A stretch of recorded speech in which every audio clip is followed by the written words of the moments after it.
Mesdames et messieurs, bonjour et merci de regarder RTI 1. Vous suivez le 6h30. On ouvre ce flash avec le chapitre des élections locales, notamment les municipales et les régionales, qui enregistrent cette année 843 listes au total. Ces scrutins qui se tiendront le 2 septembre prochain verront la participation de 8 millions d'électeurs qui seront appelés aux urnes pour départager les différents candidats. Retour sur quelques chiffres clés qui illustrent le portrait robot de ces élections avec Sidonie Davila. Le 2 septembre prochain, des millions d'électeurs se rendront aux urnes pour choisir leurs représentants au niveau municipal et régional. La liste électorale définitive enregistre 8 12 425 électeurs, avec 3 886 592 femmes, soit 48,48%, et 4 127 833, soit 51,52% d'hommes. Le nombre de candidats en compétition témoigne de l'intérêt que suscitent ces élections couplées. Les élections municipales rassemblent 750 listes de candidats, soit 30 419 candidats au total. Parmi eux, 10 352, soit 34,03%, sont des femmes et 20 067, soit 65,97% sont des hommes. Pour les élections régionales, 93 listes de candidatures sont en lice, totalisant 5 247 candidats. Parmi eux, 1670, soit 31,83% sont des femmes et 3 577, soit 68,17% sont des hommes. Ces élections couplées se déroulent à travers régions et communes du pays.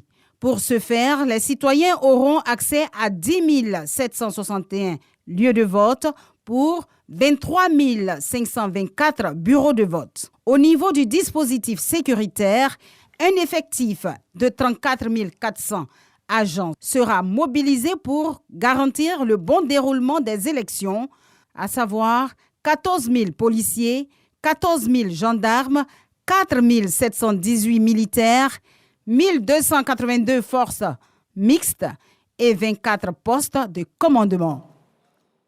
Et puisqu'on parle des élections, je vous donne lecture de ce communiqué de la CEI. La Commission électorale indépendante CEI a, par décision numéro 003-042/SN/CEI/CC du 21 août 2023, publié la liste provisoire des candidats aux élections des sénateurs du 16 septembre 2023. Suite à la publication de cette liste provisoire, le Conseil constitutionnel a été saisi de 4 requêtes, dont 2 demandes d'inscription sur la liste des candidats et 2 autres de radiation. Statuant, le Conseil constitutionnel a rejeté les requêtes en inscription émanant de Tano Omoa Christian et Ata Ayo Seth Bernadette Elisa sur la liste des candidats à l'élection des sénateurs dans la région de Nzi. Bansé Daouda Alexis et Touré Taïbou Inza Claude sur la liste des candidats à l'élection des sénateurs dans la région du Tongpi, tout en ordonnant leur radiation. Il a donné acte au retrait de candidature de M. Keita Aboulaye, candidat à l'élection des sénateurs dans la région de Moronou, et Nado Alex et Konaté Sinali Seydou, candidat à l'élection des sénateurs dans la région de Boklé. En conséquence, sont déclarés définitivement candidats aux élections des sénateurs du 16 septembre 2023. Les candidats issus des listes provisoirement publiées, à l'exclusion de M. Keita Aboulaye et de son colistier, initialement candidat à l'élection des sénateurs dans la région de Moronou, et de M. Nado Alex et Konaté Sinali Seydou, figurant initialement sur la liste des candidats à l'élection des sénateurs dans la région de Boclé. La liste définitive des candidats aux élections des sénateurs est affichée au siège de la commission électorale indépendante à Abidjan, Cocody, 2 plateaux, Carrefour Duncan, et est consultable sur le site internet www.cei.ci, fait à Abidjan le 26 août 2023 par le président et par ordre le directeur de cabinet Yao Kwame. Le préfet de la région du Tonpi poursuit sa campagne pour un climat apaisé avant, pendant et après les élections. Après les tournées de sensibilisation menées dans les différents villages et les quartiers de Mans, Célestin Wamblignon passe à une autre étape. Les locaux de la préfecture de Mans ont servi de cadre à une conférence publique, un moment d'échange avec les candidats et leurs différents représentants, prenant part également à la rencontre les guides religieux et chefs traditionnels. On retrouve la correspondance de Mamadou Kwasi. Une période électorale apaisée dans la région du Tonpi. C'est le vœu du préfet de cette région de l'ouest de la Côte d'Ivoire. Un souhait exprimé au cours d'une conférence publique qui l'anime à la veille de l'ouverture de la campagne des élections couplées. Célestin Wamblignon, assisté du président régional de la commission électorale indépendante, CEI, invite les populations et les différents candidats au respect des règles établies dans le code électoral. Il faut avoir à l'esprit, et je dirais même à la bouche, des paroles de paix. On peut parler de son programme sans invective, sans dénigrer, sans être violent, parce que les actes, lorsqu'ils sont posés, compromettent la paix. C'est pourquoi, chers candidats, tu es bon président-major des candidats, je vous engage à préserver la paix dans notre région, à préserver la paix dans nos départements, à préserver la paix dans nos communes. Aux fonctionnaires et chefs d'administration publique, son message est clair. Vous êtes fonctionnaires, des chefs de service et les membres du corps électoral. Abstenez-vous des déclarations publiques en faveur des candidats. Le faisant, en ce qui concerne le monde du corps électoral, vous rompez avec l'obligation de réserve que vous impose la loi. Pour les hauts fonctionnaires qui sont les tiers, le faisant, vous mettez à mal la neutralité de l'administration. Donc il vaut mieux s'abstenir de toute forme de déclaration. Le conférencier du jour demande aux religieux et aux autorités coutumières d'œuvrer pour une période électorale sans violence. Nous avons tenu compte aussi de ce qui vient de nous faire véhiculer comme message de la part du président de la République et nous sommes très partants pour cela. Nous allons aussi nous mettre sur le terrain pour la cause. Ça nous soulage vraiment de prendre quand même tout notre temps aussi, de conseiller nos familles et nos quartiers et la population pour les sensibiliser. Parce que quand la ville est vraiment apaisée, c'est là qu'on peut avoir la fraternité. C'est là qu'on peut dormir tranquillement. C'est là qu'on peut vivre aisément. Mais avec des bruits, avec des tapailles, vraiment, ce n'est pas du tout bon. Cette rencontre a servi de cadre aux représentants du médiateur délégué de faire signer la charte pour des élections apaisées aux candidats et aux représentants des candidats pour les municipales et régionales dans le Tonpi. 37 journalistes et leaders de la jeunesse sont en immersion à Boaké dans le cadre d'un projet initié par le REPRELSI. Ils participent à une formation destinée à lutter contre la diffusion de messages haineux et les fausses informations. En toile de fond, il s'agit pour le réseau des professionnels de la presse en ligne de lutter durablement contre le fake news et à préserver un climat de paix en période électorale. Le reportage de Yeneba Ouattara est commenté par Soro Corona. Une trentaine de journalistes et leaders de jeunesse prennent part à un atelier de formation sur les messages haineux et fausses informations à Boaké. Un cadre d'information, de sensibilisation et de formation pour renforcer les compétences des participants afin de faire face à la propagation croissante des fausses informations et des messages haineux qui contribuent à créer des tensions communautaires. L'initiative s'inscrit dans le cadre du projet Impact, implication des médias numériques pour une prévention active des conflits et des tensions, est mise en œuvre en Côte d'Ivoire par le REPRELSI, réseau des professionnels de la presse en ligne. Il s'agit d'outiller les participants sur les différents types de fausses nouvelles, les outils et les mécanismes de vérification afin de les aider à lutter contre les discours des haines qui pullulent sur la toile, notamment en période électorale. Le 2 septembre prochain, les électeurs ivoiriens sont appelés dans les urnes. Et dans le cadre donc de ces élections locales, nous pensons que les journalistes ont une contribution importante à jouer. C'est de la responsabilité des journalistes de pouvoir extirper de leurs écrits tout ce qui est propagande politique, tout ce qui est discours de haine, mais plutôt préconiser. Je pense qu'à ce titre-là, c'est la Côte d'Ivoire qui gagne. Les participants saluent cette initiative. Il faut déjà féliciter le REPRESI et puis encourager les journalistes à vraiment s'approprier ce qu'ils vont apprendre, qui est un plus, qu'ils savent, mais qu'on oublie le plus souvent en pleine rédaction. Bouaké se veut aujourd'hui une cité de paix. Il sera très important que les acteurs de médias que nous sommes puissions apporter notre pierre à l'édifice en ce qui concerne la préservation du climat de paix. Communication identitaire et non violente, charte de bonne conduite des médias, défi de la désinformation et cadre juridique des nouveaux médias sont entre autres les modules enseignés. Outre la Côte d'Ivoire, le projet Impact est exécuté en Guinée. D'une durée de 2 ans, le projet est financé par l'Union européenne à hauteur de 700 millions de francs CFA.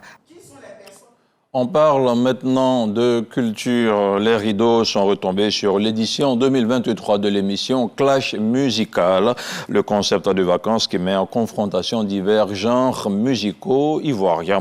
Après plusieurs manches éliminatoires, c'est le Zouglou et le coupé-décalé qui s'est disputé le Grand Prix. Retour sur la grande finale qui s'est tenue dans la commune de Yopougon, plus précisément au quartier Figgayo avec Serge Pacom-Didi et Herman Guibé.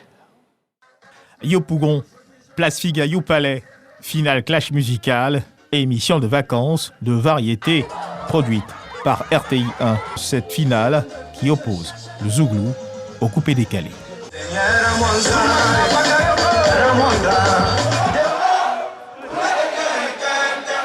Plus qu'une finale, c'est une fête, une grande fête. L'objectif qui nous a été assigné par monsieur le directeur général de la RTI, en tout cas à toutes les émissions de vacances, c'est d'entretenir les jeunes. Voilà, les aider à passer de très bonnes vacances. Dans leurs différents QG, les artistes se disent déjà prêts pour le clash. On se lance amicalement des défis. Zouglou a toujours la force, là, tu connais. Couper les calés, c'est toujours nos enfants. En tant qu'arrangeur, j'ai aussi une main dans le Zouglou. Donc, vu qu'il faut représenter un mouvement, donc je suis là.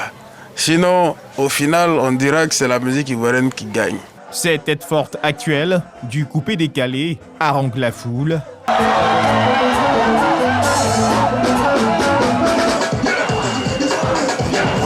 Le Zouglou, représenté par certains de ces ténors de la génération actuelle, enflamme les nombreux spectateurs présents.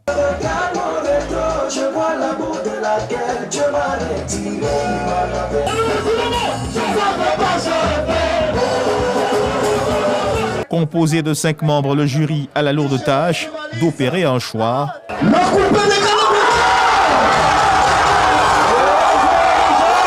Le coupé-décalé est donc le grand lauréat du Clash Musical 2023. Nous sommes très heureux, nous sommes contents, nous avons gagné. Le coupé-décalé se régénère à chaque arrêt, donc c'est ce qui a fait notre force cette année. Clash Musical 2023, une émission de vacances qui, en plus de promouvoir la musique ivoirienne, permet aux spectateurs d'être en contact direct avec leurs artistes. Fousseni Dambélé, directeur général de la RTI, représenté par Denis Mexan, a tenu à féliciter tous les artistes, l'animateur Didier Bléou et toute l'équipe de réalisation. Engouement, spectacle de qualité, le Clash Musical a encore tenu toutes ses promesses. On poursuit en musique. Cette année, c'est la ville de Grand Bassam qui a accueilli le concerto de l'indépendance. Après donc les communes d'Abobo et de Yamoussoukro, il revenait donc à la ville historique de célébrer en son et en lumière les 63 ans d'indépendance de la Côte d'Ivoire. On retrouve encore une fois Serge Pacom-Didi dans un commentaire cette fois-ci de Jean-Marc Djadji.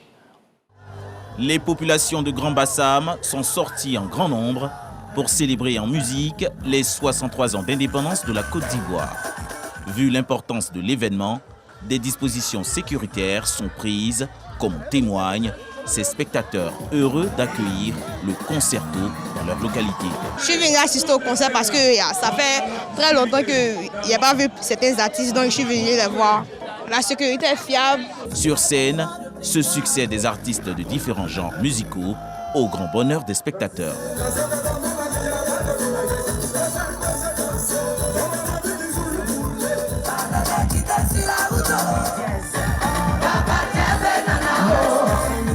Des feux d'artifice pour marquer la symbolique de la fête de l'indépendance.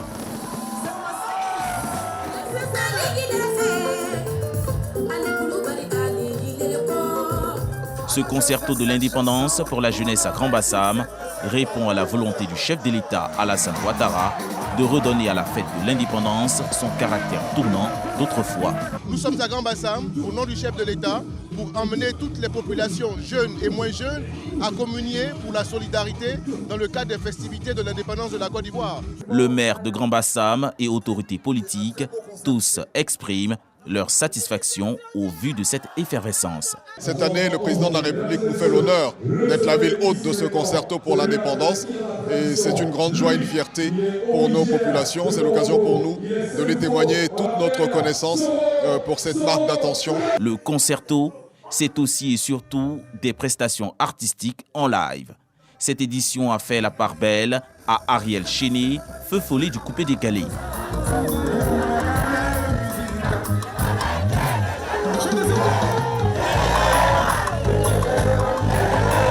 La cerise sur le gâteau avec le groupe Magic System qui a distillé de belles notes de musique zouglou au public conquis. Et comme vous pouvez le voir, la culture ivoirienne s'exporte également en France à l'occasion de la nuit ivoirienne à Paris. 17 artistes venus tout droit d'Abidjan, pour la plupart ont égayé le public. Une célébration qui s'inscrit également dans le cadre de l'an 163 de la Côte d'Ivoire. Serge Coléa. L'espace Les Salons Venise de Sarcelles dans l'effervescence. 17 artistes musiciens, chanteurs et humoristes pour un spectacle Médine Côte d'Ivoire.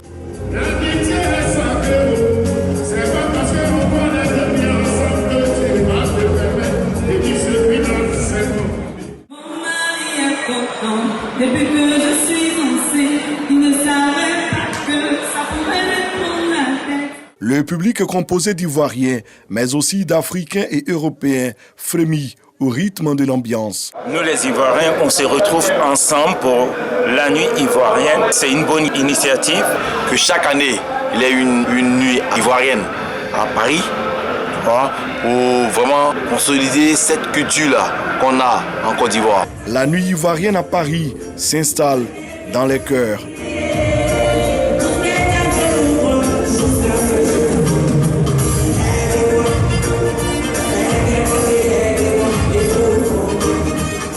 L'objectif de la nuit ivoirienne, c'est-à-dire rassembler tous les fils et filles de la Côte d'Ivoire, de la diaspora, autour du thème l'unité et de conciliation et la paix en Côte d'Ivoire. Dans la mouvance de la fête nationale, Nama Production entendait ainsi promouvoir la musique ivoirienne, offrir un cadre d'expression aux artistes venus en grand nombre d'Abidjan.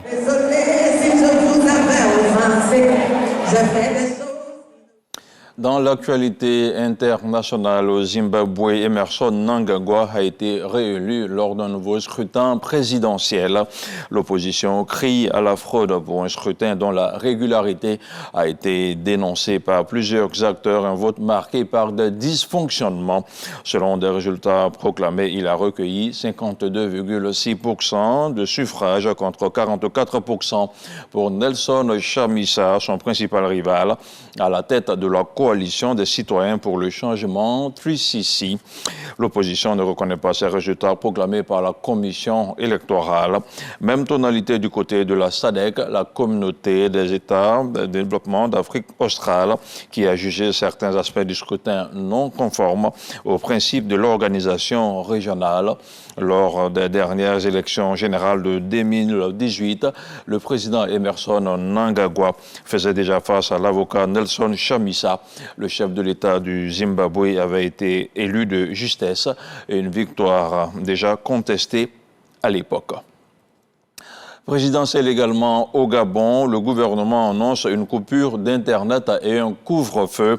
Hier samedi, 846 000 électeurs votaient pour la présidentielle, les législatives et les locales. Selon le ministre de la Communication, ces deux mesures ont été instaurées afin de lutter contre la propagation d'informations trompeuses et incendiaires. L'opposition a aussitôt réagi. François Ondo Edou a dénoncé des mesures qui foulent au pied les principes démocratiques.